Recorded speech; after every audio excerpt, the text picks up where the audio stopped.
Surge of GBV, gender-based violence, continues to spiral out of control. We focus on it at certain times of the year, but it's certainly never forgotten about. Now, government is working to try and beat the crime. Activists are continuing to call for more action. Now, the talk, though, is to go back to a grassroots level with education.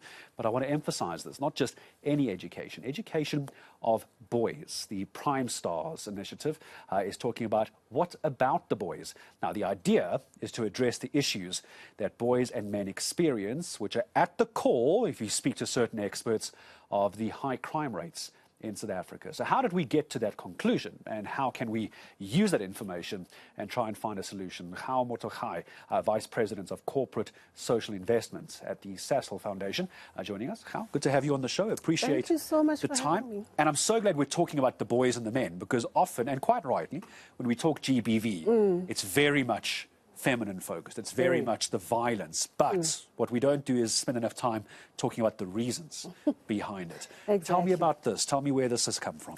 So I think where our premise in terms of why we got involved as Sasol is because we are so deeply ingrained within our communities. I mean, our communities are literally on our doorstep.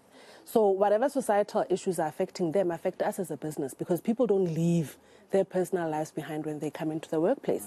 And therefore, as a corporate that is dedicated to creating a positive change within our communities and being a partner for development, we need to address the issues that are preventing that development from happening. And one of those happens to be gender-based violence and femicide. And we realize that we can't do it alone, and neither can government do it alone. It requires collaborative effort and innovative solutions to address the problem. And in talking to or in thinking about the issue, we cannot only focus on the victims.